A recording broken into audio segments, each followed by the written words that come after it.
진행하겠습니다. 두 번째 세션 발표를 하게 된 가천대 금융수학과에 있는 최선용이라고 합니다. 오늘 발표 제목은 이제 맨랩을 활용한 금융 데이터 사이언스라고 했는데요. 실제로 금융 데이터를 이용해서 제가 연구를 최근 진행을 했는데 그 과정에서 이제 맨랩을 사용을 했습니다. 그래서 그 맨랩을 사용한 측면에서 어떤 연구를 진행했는지 그 부분을 말씀드리고, 맨랩을 왜 사용을 해야 되냐, 왜 좋냐, 이거는 충분히 그 전 발표에서 말씀을 해주셔가지고, 저는 이제 그런 부분보다는 맨랩을 활용해서 어떻게 연구를 했는지 그 부분을 말씀드리겠습니다. 예. 오늘 발표할 내용은 이제 크게 세 가지인데요. 그 LDA, Latent Declare Allocation 모델이 어떤 건지 간단히 말씀드리고, 맨랩을 활용해서 실제로 그 LDA 모델링을 진행을 할 때 어떤 프로세스로 진행을 하는지 그 부분 말씀드리고, 그 다음에 실제로 제가 진행했던 연구 케이스 하나 보여드리는 걸로 하겠습니다. 먼저 이제 토픽 모델링을 말씀드리면, 토픽 모델링은 관심 있는 분들 많이들 한번 보셨을 텐데, 어떤 이제 문서들이 있으면, 문서 꾸러미가들이 있으면 어떤 모델을 통해서 요 토픽을 뽑아낸다고 보시면 됩니다. 그래서 뭐 주제들이 산재해 있는 어떤 문서로부터 잠재해 있는 토픽들을 뽑아내는 모형을 이제 토픽 모형이라고 얘기를 하고요. 토픽 모형은 사실 이제 몇 가지 좀 모형들이 있었습니다. 첫 번째로 라이텐트 시멘틱 애널리시스라고 해서 잠재 의미 분석 모형. 그 다음 요거를 좀 버전업한 게 이제 PLSA라고 해서 Probabilistic Latent Semantic Analysis 모형이 나왔고, 그 다음에 가장 최근에 이제 오늘 말씀드린 LDA 모형이 나왔습니다. 그래서 첫 번째 Latent Semantic Analysis는 이제 토픽 모델링을 시작한 테크닉이라고 보시면 되고요. 얘는 이제 주어진 데이터에서 다큐먼트 텀 매트리스를 만들고, 얘를 이제 SVD를 이용해서 싱귤러 밸류 디컴포지션 이용해서 매트리스를 분해를 한 다음에 거기서 이제 잠재된 어떤 의미를 찾는 그런 모형이고요. 이 프로버스틱 그러니까 PLSA 모형은 방금 말씀드린 부분에서 SVD 대신에 얘를 프로버스틱 접근 방법으로 잠재된 그 의미를 찾는 모형이거든요. 약간 어떻게 보면 완전 다른 모형일 수도 있는데, 그런 부분에서 좀 버전업 됐다고 볼 수가 있고, PLSA 같은 경우도 이제 단점이 뭐냐면은 토픽에 대한 분포를 따로 가정을 하지 않고 주어진 데이터로부터 그냥 뽑는 그런 시도였고요. LDA 같은 경우는 이제 잠시 뒤에 말씀드리겠지만 토픽에 대한 분포를 가정을 하고 있습니다. 모형 이름에도 나와 있지만 드리클렛 분포를 가정을 하고 있거든요. 그 부분은 잠시 뒤에 다시 말씀드리고, 그래서 이제 최근에는 거의 다 이제 LDA 모형을 토픽 모형으로 많이 사용하고 있는 걸로 알고 있습니다. 그래서 이 토픽 모형은 뭐 사실은 여러 군데 사용할 수가 있겠고, 앞으로 어떻게 보면 점점 더 여러 분야에 사용될 것 같은데, 뭐 서치 엔진이라든지, 그 다음에 뭐 고객 서비스, 또는 이제 뭐 뱅크럽시 프리딕션이라든지, 뭐 금융 파이낸스 디스트레스를 이제 프리딕션 한다든지, 사실 뭐 얘는 이제 극히 일부분이고요. 최근에 굉장히 여러 분야에서 활용되고 있는 걸로 알고 있습니다. 그래서 LDA 모형을 이제 좀 자세히 좀 말씀드리면, LDA 모형은 2003년에 요 분들이 이제 발표를 하셨는데, 여기 앤드류 둑 교수님이 아주 유명하시죠. 스탠포드 머신러닝 강의로 유명하신 분인데, 요 분들이 개발을 했고요. 그 논문을 보면은 LDA는 이제 제너레이티브 프로버티 모델이다. 잠재되어 있는 토픽을 이제 발견할 수 있는 제너레이티브 모델이고요. 일종의 unsupervised 머신러닝 알고리즘이라고도 할 수가 있습니다. 그래서 요 LDA의 가장 핵심적인 아이디어는 요 두 가지가 되는데요. 아까 말씀드린 그 문서 꾸러미들, 그 각각의 문서들이 어떤 보이지 않는 토픽들의 랜덤 믹스처, 그러니까 그 토픽들이 이제 산재되어 있는 거죠, 랜덤하게. 그 다음에 각각의 토픽은 워드, 그러니까 단어들의 분포로 또 특징이 된다는 얘기입니다. 그러니까 우리가 결국은 어떤 토픽을, 다큐멘트의 그 토픽을 찾을 때 결국 워드가 중심이 될 텐데, 그 토픽 자체도 워드에 대한 분포로 캐릭터라이즈 되고, 문서는 그런 보이지 않는 토픽들이 산재에 있다. 요게 이제 가장 핵심 아이디어입니다. 그다음에 LD를 이제 이 피팅하는 방법은 통계적 사후 추론 방법 요거로 피팅을 하게 되고요. 요 방금 말씀드린 요 아이디어를 잠깐 다시 한번 말씀드리면 아마 LDA 모델을 좀 검색을 해보면 제일 많이 보이는 모양이 요걸 겁니다. 저는 이제 맨랩 다큐먼트에서 따왔는데요. 이제 논외로 맨랩 다큐먼트가 굉장히 잘 정리가 되어 있는 것 같아서 저는 잘 참고하고 있긴 한데 어찌됐든 여기를 보시면은 우리가 요 W가 지금 단어를 그러니까 워드를 뜻하는 거거든요. 단어를 얘기하는 건데 눈에 보이는 건 사실 요겁니다. 요걸로 우리가 토픽을 뽑아내는 건데 그래서 이제 베타로 표현되는 드리클레 분포로 어떤 워드 분포를 가정을 하고요. 그리고 토픽이 G로 나타냈는데 G도 이 알파로 특정되는 드리클레 분포에서 샘플링 됐다고 가정을 하고요.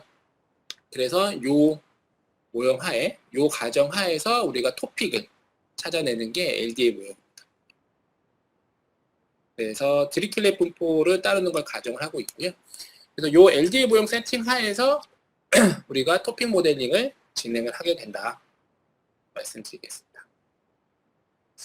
자, 그래서 LDA 모형은 간단히 설명을 드렸고, 이제 진짜 좀 관심 있을 법한 LDA 모형을 그럼 어떻게 실제로 진행을 하겠느냐, 그 부분에 대해서 말씀드리겠습니다.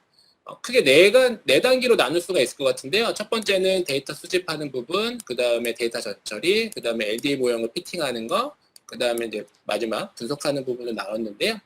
먼저 이제 데이터를 수집을 해야겠죠. 데이터 수집을 할 텐데 아마 대부분 아마 특별한 케이스 아닌 이상은 대부분 웹상에서 온라인상에서 어떤 텍스트 데이터를 다 모으는 경우가 제일 많았던 것 같고 그 다음에 주어진 텍스트 데이터를 바로 LD 모형에 적용시킬 수는 없고 이제 프리프로세싱해서 전처리를 하게 됩니다. 전처리를 하게 되고 이게 토큰을 제가 표현을 한 건데 단어를 이제 쪼개는 거죠. 쪼갠 다음에 걔를 LDA 모형에 적용시키면 아까 말씀드린 것처럼 그 잠재되어 있던 레이턴트 토픽을 우리가 뽑아낼 수가 있습니다. 그 레이턴트 토픽에서부터는 사실 그 LDA 모형을 사용하는 목적에 따라 굉장히 다양한 분석을 할 수 있기 때문에 여기서는 아마 관심 있는 분들이 본인이 희망하는 분야에 적용시키는 걸 좀 찾아보시면 좋을 것 같습니다. 그래서 이 데이터를 수집하는 거와 전처리는 잠시 뒤에 제가 연구 사례를 발표할 때 말씀드릴 때 좀 그때 구체적으로 말씀드리고요. 지금 이제 LDA 모형을 피팅하는 실제로 적용해서 LDA 모형을 트레이닝하는 그 부분에 대해서 좀 더 말씀을 드리겠습니다. LDA를 이제 피팅할 때 결국 이제 학습을 시킬 때 크게 이제 넘버 오브 토픽과 LDA 트레이닝, 비주얼레이션 이렇게 세 가지 단계라기보다는 단계보다 구성 요소가 있을 것 같은데요. 이 LDA 모형을 적용을 시킬 때, 퍼폼할 때, 이 넘버 오브 토픽을 먼저 정해야 됩니다. 토픽의 개수를 먼저 정해야 되거든요. 토픽의 개수를 우리가 연구자들이 또는 이제 실무자들이 먼저 산정을 해야 그 다음 단계가 진행이 되거든요. 그래서 그 다음에 이제 미리 결정된 그 토픽 개수를 갖고 LDA 트레이닝을 하고요. 그 다음에 트레이닝 결과, LDA 결과를 보통은 비주얼레이션, 시각화해가지고 결과 분석을 많이 하는 것 같습니다. 그래서 이제 LDA를 실제로 피팅하는 과정은 역시나 이제 맨랩이다 보니 굉장히 심플합니다. 간단한데요.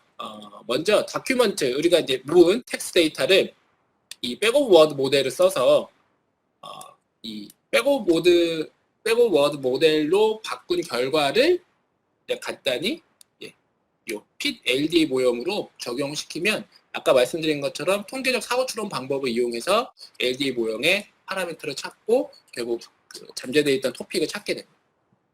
그래서 백오브 워드는 아마 다 아시겠지만 간단히 관심 있는 분들 아시겠지만 간단히 말씀드리면 그 텍스트를 단어별로 쪼갠 다음에 그 단어의 카운트를 세는 겁니다.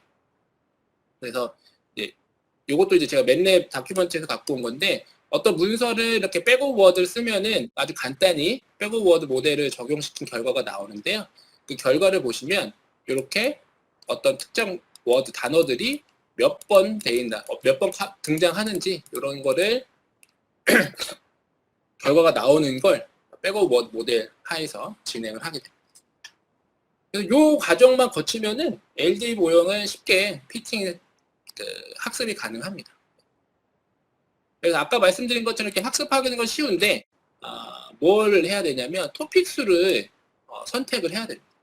토픽 수가 뭐 사전에 결정해야 되기 때문에 토픽 수를 적절한 토픽 수를 결정해야 되는데요. 토픽 수를 그러니까 적절한 토픽 수를 결정하는 방법, 결정하는 매저로 요 퍼플렉시티와 토픽 커런스가 있다고 합니다. 요 퍼플렉시티는 이제 우리말로 이제 혼잡도, 혼란도 뭐 이렇게 해석할 수가 있고요. 토픽 커런스는 이제 토픽 일관성, 일관성으로 해석을 할 수 있을 것 같습니다. 그래서 퍼플렉시티는 얼마나 이 확률 모델 주어진 확률 그러니까 모델에서 나온 확률 모델이 실제 데이터를 얼마나 잘 예측을 하나, 얼마나 샘플링을 잘하나 그거를 매저한다고 얘기를 하고 있고요. 그래서 퍼플렉시티가 이제 혼잡도가 낮아야지 좋은 모델이다 이렇게 얘기를 하고 있습니다. 토픽 커런스는 이제 이름에서 나와 있듯이 주제의 일관성을 나타내는 거거든요. 그래서 어떠한 토픽 내에 토픽이 얼마나 일관성이 있겠느냐 문서 내에서 그런 걸 나타내고 있고 그걸 의미하는 매저라고 하는데 제가 이제 맨랩에서 확인한 예제로는 요 퍼플렉시티 매저가 매저를 활용한 예제가 있더라고요. 그래서 그걸 한번 보여드리겠습니다.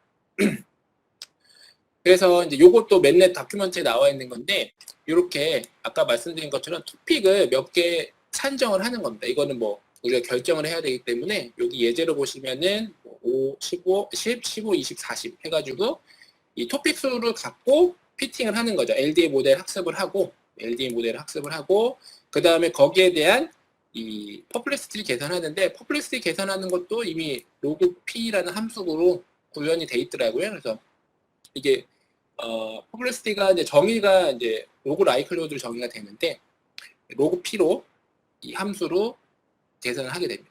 그래서 이것도 이제 오른쪽 그림 요 그래프도 맨랩 다큐멘터리에서 갖고 온 건데 여기 보시면 아시겠지만 넘버 오브 토픽이 있고요.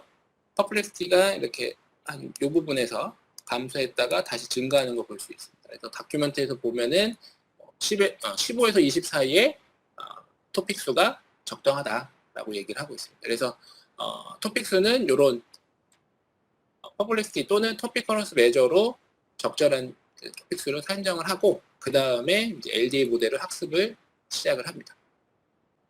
그 다음에 아까 말씀드린 것처럼 LDA 모형은 학습을 한 다음에 LDA 모형에 대한 시각화를 보통 하게 되는데 시각화는 거의 대부분 다 이 워드 클라우드로 진행을 하는 것 같더라고요. 아무래도 이 우리가 토픽을 찾는 데 있어서 단어를 중점적으로 보다 보니까 워드 클라우드를 많이 쓰게 되고 그리고 또 중요한 게 토픽 1, 2, 3 이게 토픽 수가 있는데 토픽 넘버는 아무 의미가 없습니다. 그냥 토픽 넘버 그냥 넘버링만 한 거고요. 토픽이 어떤 주제를 갖고 있는지는 우리가 찾아내야 돼요.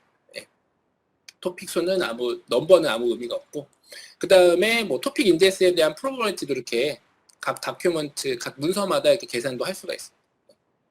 그래서 이런 시각화를 통해서 우리가 LDA 결과를 해석을 하게 됩니다. 그래서 지금까지 좀 빠르게 말씀드렸는데 이 LDA 모형을 이용해서 실제로 제가 최근에 진행했던 연구 사례를 하나 말씀드리겠습니다. 저희 가천대학교 관광경영학과 이경주 교수님과 같이 진행을 했는데 이펙트 오브 이 제목 보시면 아시겠지만 호텔 관광경영학과 교수님이셔가지고 그러니까 호텔 체인의 호텔 회사의 근로자들의 영향을 줄 수 있는 어떤 컬처, 문화가 뭐가 있겠냐 그거를 이제 분석하는 연구였거든요. 그래서 이 연구에서는 어떤 컬처로 이제 5가지를 예를 들었습니다. 콜라보레이티브, 그다음에 인플로이 디벨롭먼트, 페어 컴펜세이션, 커스터머 포커스드, 이노베이션 컬처. 그래서 이 5가지 이런 문화를 갖고 이런 문화가 이 호텔에 근무하는 종사자들의 어떤 영향을 미치겠느냐 그거를 이제 분석한 논문인데 보시면 아시겠지만 그러면 이제 근로자들의 어떤 영향을 미치는 걸 어떤 데이터를 갖고 분석을 하겠느냐, 그게 이제 의문이 될 텐데, 어떤 걸 활용했냐면 그 글래스도어라는 사이트가 있거든요, 미국에. 근데 이게 이제 어떤 사이트냐면 그 회사 근무자들이 리뷰를 합니다. 회사 근무자들이 우리 회사는 우리 회사의 장점과 단점을 서술을 해요. 그리고 회사에 대한 점수를 매깁니다, 쉽게 얘기하면. 그래서 그 리뷰 데이터가 쭉 있는데, 그 리뷰 데이터를 활용을 했어요. 그래서 그 리뷰 데이터를 쭉 모아가지고 그 리뷰에서부터 이 리뷰에서 토픽을 뽑아내는 거죠. 그래서 그 토픽을 요 5가지 이 컬처 어트리뷰티브로 분류를 한 다음에 그걸로 그 5가지 이 문화들이 그 근무자들한테 어떤 영향을 미치는가, 그걸 분석을 했습니다. 그래서 토픽 모델, LDA 모델을 썼고요. 이게 뭐 아주 새로운 사실 시도는 아니었고 사전 연구가 있었습니다. 사전 연구가 있었고 이 논문에서도 동일하게 글래스도어를 활용을 했고요. 이 사전 연구에서는 저희보다 훨씬 더 그냥 일반적인 기업에 대해서 진행을 했었고, 제가 진행했던 이경주 교수님과 같이 진행했던 거는 이 호텔 체인 쪽에서만 국한돼서 한번 진행을 해봤습니다. 그래서 157개의 호텔 회사 총 54,889개의 리뷰 데이터를 모아서 그 리뷰 데이터에 대해 LDA 모델링을 하고, 아까 말씀드린 것처럼 요 5가지 문화, 컬처가 호텔 체인 근무자들한테 어떤 영향을 미치는가를 분석을 했습니다. 예. 그래서 이제 글래스도어를 다시 한번 그 사이트를 말씀드리면, 이렇게 뭐 회사가 있습니다. 회사, 이거 뭐 꼭 힐튼일 필요는 없고요. 사실 이제 검색해보면 애플, 아마존, 뭐 다양한 미국 회사들 많습니다. 뭐 글로벌 회사들도 있고요. 그러면은 종사자들이, 이게 익명이 보장이 됐는데, 종사자들이 이제 이렇게 장단점을 얘기를 하고요. 그 다음에 뭐 추천을 하냐, 그 다음에 이렇게 점수도 매깁니다. 그래서 요런 데이터를 갖고 우리가 이제 LDA 모델링에 적용을 시켰거든요. 그래서 이제 아까 말씀드린 것처럼 여기 잠깐 뒤돌아가서 LDA 모형을 진행을 하려면 일단 데이터를 수집을 해야 되는데, 그 LDA 리뷰 데이터를 이제 수집을 하면 되거든요. 리뷰 데이터가 이제 웹사이트에 공개가 되어 있기 때문에 가입만 하면 그 리뷰 데이터를 이제 크롤링 하면 되는데, 제가 이제 연구를 진행을 할 때, LDA 모형을 검색을 해보니까 이미 여러 패키지에서 다 구현이 돼 있더라고요. 뭐 파이썬이라든지 R이라든지 다 이미 구현이 돼 있어서 어떤 걸 쓸까 이제 고민을 했었는데, 사실 또 그리고 이제 웹크롤링도 해야 하기 때문에 사이트에서 그 리뷰 데이터를 끌어와야 되는데 웹크롤링을 진행을 해야 되는데, 아무래도 이제 웹크롤링 이쪽은 뭐 파이썬 쪽이 워낙 뭐 잘 돼 있다 보니까 그쪽으로 진행을 할까 했는데, 뭐 모든 상황이 다 그렇진 않겠지만 저 같은 경우는 이제 뭐 동일한 PC에서만 진행하는 게 아니라 뭐 연구실에서도 하고 뭐 노트북에서도 하고 진행하다 보니까 이게 진행 환경이 다른 문제가 생기더라고요. 그래서 일일이 다 뭐 파이썬 같은 경우 세팅하기도 좀 귀찮고, 그래가지고 맨랩을 사용해서 한번 해보자. 그래서 맨랩에서도 웹크롤링 검색을 해보니까 아주 간단한 웹 리드라는 함수가 있어서 간단합니다. 그냥 데이터 URL이 나와 있는데 그냥 웹사이트 주소만 넣어주면 그냥 데이터가 들어옵니다. 네. 그래서 뭐 이런 형태로 저는 이제 텍스트 데이터면 텍스트만 갖고 왔는데, 뭐 다큐멘트 확인해 보시면 이미지도 충분히 가능한 걸로 알고 있습니다. 그래서 그 글래스도어 사이트의 해당 URL을 다행히 URL이 규칙적이어가지고 URL을 다 리뷰 데이터 URL을 정리한 다음에 데이터를 수집을 했습니다. 생각보다 간단하더라고요. 네, 물론 시간은 좀 걸렸는데 좀 간단히 진행을 할 수 있었습니다. 그 다음에 데이터 프리프로세싱에서 데이터 전처리가 필요한데, 데이터 전처리도 역시나 이미 구현이 돼 있더라고요. 그래서 쉽게 얘기하면 텍스트 같은 경우는 텍스트 데이터 같은 경우는 전처리가 이제 필요 없는 단어들 자르는 건데, 먼저 토커나이즈, 다큐멘트를 토커나이즈 시켜가지고 이제 분리를 하는 거고요. 그 다음에 각각의 함수를 이용해서 필요 없는 단어들, 무의미한 단어들을 잘라내는 거 진행을 했고요. 그 다음에 이제 사실 진행하는 데 있어서 이 데이터 전처리할 때 진행하는 게 있어서 사실 요게 좀 중요했던 것 같습니다.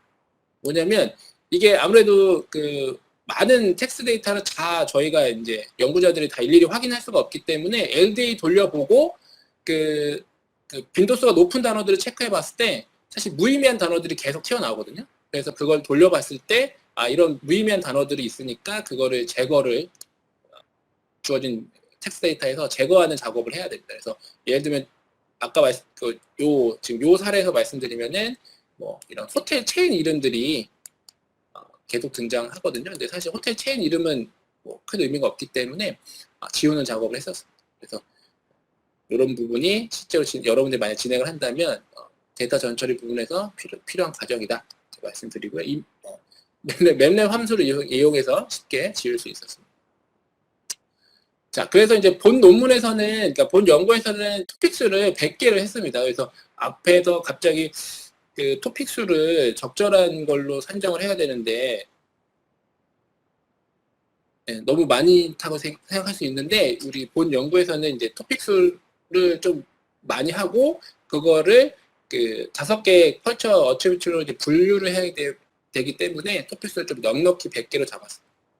그래서 이제 아까 말씀드린 것처럼 시각화해가지고 워드 클라우드로 이제 만든 다음에 이 토픽을 이제 1에서 100개까지 다 이제 분류를 한 거예요. 그래서 이제 콜라보레이티브 컬처, 뭐 엠플로이 디벨롭 컬처, 페어 컴펜세이션 컬처인데 여기 이 단어만 키워드만 보시면은 프렌들리, 엔바이런먼트 보시면은 이제 굉장한 이거는 좀 청적적인 분위기다. 그래서 콜라보레이티브 컬처. 그 다음에 인플로이 디벨롭먼트는 오퍼튜니티, 커리어, 그로스. 그래서 이런 걸 봤을 때 이거 인플로이 디벨롭먼트 토픽이구나.